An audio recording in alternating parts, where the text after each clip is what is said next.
Auditor General's report proves that this Prime Minister is not worth the cost and the corruption.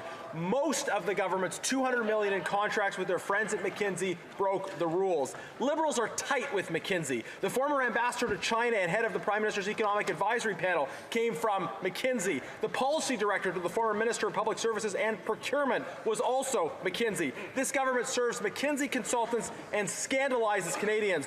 Why did Liberals repeatedly break the rules to benefit their friends at McKinsey? The Honourable Minister of Public Service and Procurement. Merci, Monsieur le Président. J'ai déjà répondu. Thank you, Minister. Mr. Speaker, I've also responded to this question. One question we haven't got an answer to is why are the Conservatives not sharing today's great economic news? The first reduction in interest rates in the past 4 years and the first in G7 countries, and that is not only because we have been responsible budgetarily, but because Canada in 2025, inaudible for the interpreter,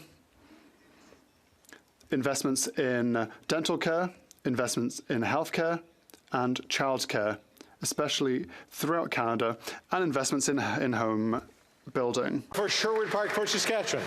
Mr. Speaker, it's no surprise that Liberal minister will do everything to avoid talking about even mentioning McKinsey in the response. Minister, this question is about McKinsey. This company supercharged the opioid crisis, advised totalitarian regimes, held a corporate retreat down the road from a concentration camp. This company has a vile track record, and yet Liberals have constantly turned to this company, supercharging McKinsey's profits, and Liberals have turned to McKinsey to make critical decisions about this country's future. Now that they've finally been caught by the Auditor General, will this NDP Liberal government finally ban this vile company from government contracts, yes or no? The Honourable Minister of Public Service and Procurement. It may indeed be that our colleague was distracted when I spoke about the matter many times during question period.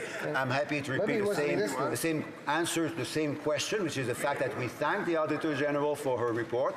Her report contains recommendations and views that have been understood and heard in many other reports in the previous months. We have acted on those recommendations for more than a year now. There's nothing more to add except that today is an important day for Canadians and their economy. They don't seem to care. Now, the first time in 4 years that there is a fall in the interest rate and the first decrease across all G7 countries.